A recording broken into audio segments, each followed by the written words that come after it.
আহ, আমাদের যে ইন্সপেক্টর রেমুল্লাহ সাংমা এবং এসআই সঞ্জীব সরকার তারা নাইট মোবাইলে বেরিয়েছিল। তো তারা যখন নাইট মোবাইলে সাউথ কদমতলা ওয়ার্ড নাম্বার 1-এ যায়, তো সেখানে দেখে যে একটা লোক সাসপিসিয়াসলি ঘোরাফেরা করছে এবং যখন কাছে যায় দেখতে পায় সে অম্বর আলী।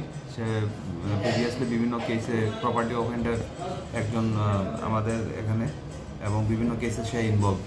তো যথারীতি তাকে দেখে সন্দেহ হয় এবং তাকে সার্চ করে এবং তার পকেটের মধ্যে একটা পাউচ পাওয়া যায়। তো যেটা হিরোইন বলে সন্দেহ হয়। তো সাথে সাথে তারা আমাকে ইনফর্ম করে। তখন আমি আমার এসডিপিও স্যার, এসপি স্যারকে জানাই এবং আমাদের যে FSL team, district FSL team, তাদেরকে ইনফর্ম করি, এক্সিকিউটিভ ম্যাজিস্ট্রেটকে ইনফর্ম করি এবং এক্সিকিউটিভ ম্যাজিস্ট্রেট এবং যে এসডিপিও স্যার স্পটে আসেন এবং আমিও যাই এবং ইন্ডিপেন্ডেন্ট উইটনেসের সামনে তাকে সার্চ করা হয় প্রপার। তো সার্চ করে তার কাছ থেকে একটি পাউচ পাওয়া যায়, যে পাউচের মধ্যে সাসপেক্টেড টু বি হিরোইন পাওয়া যায় এবং আমরা এফএসএল দিয়ে তখন স্পটেই এটা ভেরিফাই করি যে এটা অ্যাকচুয়ালি হিরোইন কিনা এবং এটা পজিটিভ আসে।